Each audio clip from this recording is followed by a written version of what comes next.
ბავშვობიდან მინდოდა ძალიან, იმიტომ რომ როდესაც უსმენდი მატჩებს და კომენტირებას, ყოველთვის მე თვითონ მინდოდა რომ კოტე მახარაძე იყო თქვენი შთაგონება?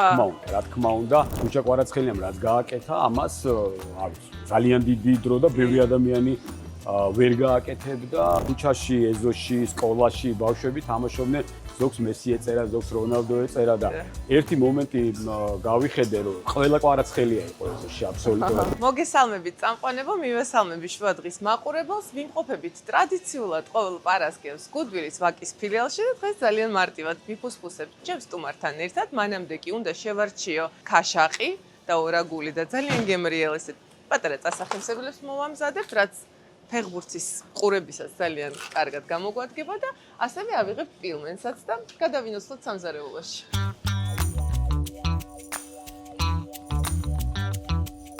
სპორტული კომენტატორი ბატონი დავით მინაშვილი იმყოფება დღეს ჩვენთან ერთად. გამარჯობა. გამარჯობა, მადლობა მოწვევისათვის. პირიქით თქვენ მადლობა რომ აი ამ დატვირთულ პერიოდში მოახერხეთ და გვესტუმრეთ და დღეს ერთად ვიფუსფუსებთ. მოვამზადებთ ყველაფერს ძალიან მარტივად, რადგანაც ამ საფეხბურთო ციებ-ცხელების დროს მნიშვნელოვანია რომ მარტივად და გემრიელად მოვამზადოთ და ვიფუსფუსოთ ჩვენი სტუმრებისთვის. დღეს პილმენს გამოვიყენებთ, რომელსაც უბრალოდ შევწვალთ ყველის соуსში და არაჟანში და ბატონი დავითი დამეხმარება ძალიან გემრიელი. ყველაფერში დასასრულს. გემრიელი ბუტერბროდების მომზადებაში, რომლისთვისაც გამოვიყენებთ ქაშაყს და გვაქვს სხვადასხვა მარინაჯი. თქვენს გულშემატკივრო. მე ბრაზილიას გულშემატკივრობ და დიდად განსაკუთრებული შტაბეშლება არ დაუტოვია, მაგრამ ყველაფერი წინ არის ჯერჯერობით. კი, რა თქმა უნდა. თქვენი პროფესია, როგორ მოხვედით აქამდე? სპორტის სიყვარულმა მოგიყვანათ? თუ აი რამე მოქმედა ამ არჩევანზე? პირველ რიგში სიყვარულმა, რა თქმა უნდა, თავდაპირველად ძალიან ბევრი წლის წინ იყო ეს ყველაფერი. რამდენი წლის წინ? აი წელი დაგვისახელეთ. წელს დაგისახელებთ, ეხლა მე პირველი, როდესაც ტელევიზიაში მოვხდი, იყო 1994 წელი. აჰა. მას შემდეგ დიდი დროა გასული და უკვე 96 წელი იყო, როდესაც აი ამ კომენტატორობას ნენელა შევეჩვია, ასე ვთქვა და ამის შემდეგ დაიწყო და უკვე 90-იანების ბოლოს აქტიურად ვიყავი ჩართული და მე მქონდა ბავშვობიდან ოცნება, რომ აუცილებლად უნდა მოხვედრილიყავი ბრაზილიაში ფეხბურთზე. კონკრეტულად რიო-დე-ჟანეიროში, მარაკანა სტადიონზე და 2014 წელს ამიხდა ეს. ხო, ამიხდა ეს ოცნება, რომ იმ სტადიონზე, რა ვიცი, აი მე მგონი მთელი ერთი დღე მოვანდომე დათვალიერებას. ჩემი თაობა გაიზარდა 80-იანებში და ის ლეგენდარული დინამო და როდესაც ჩვენ ხედავდით და ვიგებდით ჩივაძე, ყიფიანი, გუცაევი, გაბელია ამ გვარებს და ცოცხლად უნახავდით ხო საერთოდ რაღაც ზეიმი და რა ბედნიერებაა რომ აი ამ ადამიანებთან ერთად ცხოვრობდით, ხედავდით და აი მართლა ეხლა დავით ყიფიანი ქუჩაში რომ შემხვდა ერთხელ ისეთი ბედნიერი ვიყავი რომ გამხელა ის არის რომ აი ამ ლეგენდებთან ხო მე გამიმართლა იმით რომ აი ამ ლეგენდებთან შემდეგ უკვე თითქმის ყველასთან პროფესიული ურთიერთობა მომიწია და ეს კიდე ცალკე არ ვთქვა ბავშვობის ოცნების ასრულებაზე ცოტა მეტიც იყო. მე ამასობაში გთხოვთ რომ შეიძლება ის კრემყველი გადავუსვათ. ტაქტიკურად დავალაგებ ამას ცოტა აქ ესე. 4-2-ზე არის უკან. ხო არა რაღაცა მოედანი არ მყოფის, მაგრამ ამას აი ვეცდები რომ მაქსიმალურად. მაგრამ ისე 4-4-2-ია? ხო დაახლოებით ესე ბრაზილიური სტილში მირჩენია. იყო თუ არა ფეხბურთის გულშემატკივარი არ ქონდა მნიშვნელობა. ყველა ჩართული იყო. ეს მარტიდან დაიწყო, აი 26 მარტი. აი მე ხო ვამბობ, ჩემი რიტუალები მაქვს. ფეხით უნდა მივიდე სტადიონთან 2 საათით ადრე, ბოლოს უნდა წამოვიდე და ეს და ისეთი გარემო იყო ქუჩაში რომ ხდებოდა. აი აბსოლუტურად უცნობი ადამიანები მოდიოდნენ, გილოცავდნენ.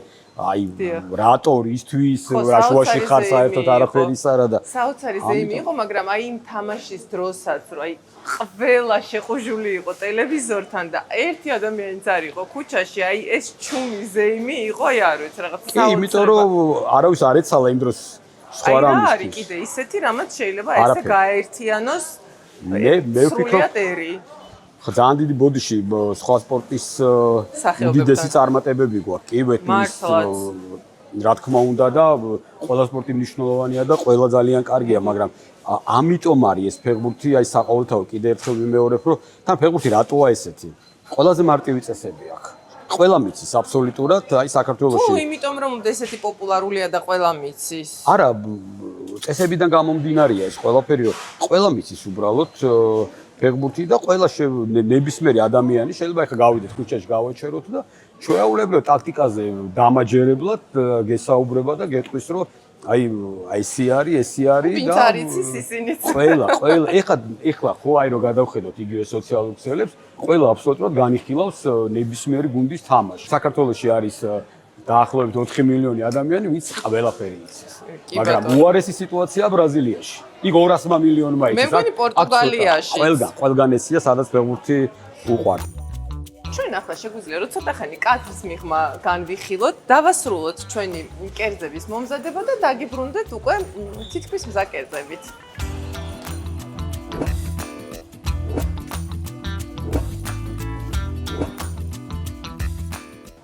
დავბრუნდით ეთერში, როგორც ხედავთ, ჩვენი კერძები არის უკვე მზად და გამოიყურება იდეალურად. ბატონ დავით, გაიმეორებთ ამას სახში? შეამოვნებით, იმიტომ რომ თული არ ყოფილა აშკარად და აი ეს ყველაფერი მინდა იცოდეთ და განსაკუთრებით ლაშას მინდა მივმართო, სულ ჩემი გაკეთებულია ეს ყველაფერი. ლაშა რამაზაშვილს, დვალიშვილს, დავაკონკრეტოთ. ჩვენი ანგარიში გვაქვს ასე რომ ლაშა დვალიშვილს მივმართავ რომ ამას გაგიკეთებ აუცილებლად. მე კი მოგიყვებით რა ეტაპები გამოვიარეთ აქამდე. პირველ რიგში გეტყვით რომ გამოვიყენეთ გუდვილის მზა პროდუქტებიდან პილმენი, რომელიც მოვათავსეთ ზეთით და კარაქით გაცხელებულ ტაფაზე. პირდაპირ შევწვით კარგად ყველა მხრიდან, შემდეგ დავამატეთ 1 კილა არაჟანი, მარილი, პილპილი, ცოტა პაპრიკა და მოვაყარეთ გახეხილი ყველი და მივიღეთ ესეთი ძალიან გემრიელი და პიკანტური კერძი, რომელიც ძალიან სწრაფად და მარტივად მზადდება და ბატონ დავით, თქვენ თუ შეიძლება მომიყვეთ რა მომზადეთ. ხო, ეხლა რა ხდება აქ? შავი პური არაჩვეულებრივი, გემრიელი, შემდეგ კრემყველი წავუშვით. ამას აქ რამდენიმე სახეობის თევზია, წითელი თევზია, ქაშაკი არის, ერთი მწვანილებით, მეორე ლიმნით, მჟავე კიტრი, ზეთისხილი და ხახვი. წითელი ხახვი, რა თქმა უნდა, კარგი გემოაქვს და მე უკვე გავსინჯე. მინდა გითხრათ რომ ძალიან გემრიელია და არაჩვეულებრივი გემოზია. კი, ნამდვილად, კარგადაც გამოიყურება, მადლობა თქვენ. ამ შემთხვევაში ჩვენ გამოვიყენეთ უშუალოდ გუდვილის მიერ დამარინადებული სხვადასხვა სახის ქაშაყი, გამოვიყენეთ კოპის ზეთისხილი, რომელიც არის უკურკო და ძალიან მარტივად გავაფორმეთ ჩვენი ბუტერბროდები და აქვე მინდა გაჩვენოთ ძალიან კარგი კალათა გვაქვს. მათთვის ვისაც ფეხბურთის ყურების დროს უყვარს სხვადასხვა წასახემსებლების მირთმევა, ეგრეთ წოდებული სნეკის. ეს არის ჯიდაჯი გერმანული ბრენდის ძალიან გემრიელი ჩიპსები, ტორტიები, სხვადასხვა კრეკერები, რომელიც არის სხვადასხვა გემოები და აი ჩვენს ბუტერბროდს ძალიან მოუხდებოდა წითელი ხახვით არის. ბატონ დავით, მომიყევით აი აქამდე ამ სოფლიოს მიმდინარეობისას რამე ესეთი, რაც ანუ ყოველთვის ხდება რაღაც გამორჩეული ახალი ვარსკვლავები ჩნდებიან, ან პირიქით ვარსკვლავს ველოდებით და საერთოდ თავს ვერ წარმოიჩენს ხოლმე რა არის ისეთი ყველაზე დასამახსოვრებელი მომენტი. სოფლიო ჩემპიონატს აქ ახასიათებს ერთი ძალიან კარგი რამ, რომ უცნობი ფეხბურთელების განსხვავებულ სახით წარდგენა.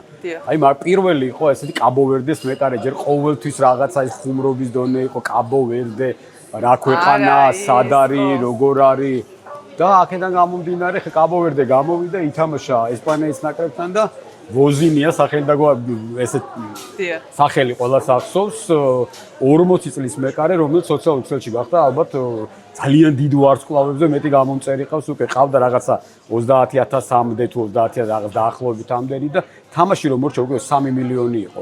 კარგი თამაშიდან გამომდინარე და შემდეგ უკვე თავისი ისტორია მოყვა, იმიტომ რომ უკვე 40 წლის არის და როგორ უჭირდა, როგორ დაიწყო თამაში, იქ ეხლა მსოფლიო ჩემპიონატზე გავიდნენ და დედის ჩაყვანა უნდოდა და იქ არც იყო რომ მსოფლიო ეთამაშა. არც ფული ქონდა, არც ვიზის პრობლემა ცალკე იყო და ამიტომ აი ესეთი ადამიანური ისტორიებია ძალიან ბევრი.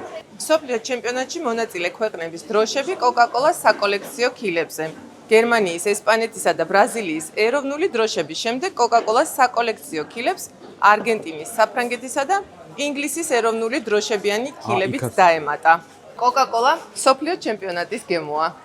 აბა მე საფრანგეთი თქვენ? ბრაზილია, როგორც ყოველთვის. მე ძალიან დიდ მადლობას მოგახსენებთ იმისთვის, რომ იყავით დღეს ჩვენი სტუმარი. საინტერესო მომავალ ერთ თვეს გისურვებთ თქვენს და ჩვენს მაყურებელს თქვენთან ერთად და შემდეგ პარასკევამდე დაგემშვიდობებით, აბა დროებით.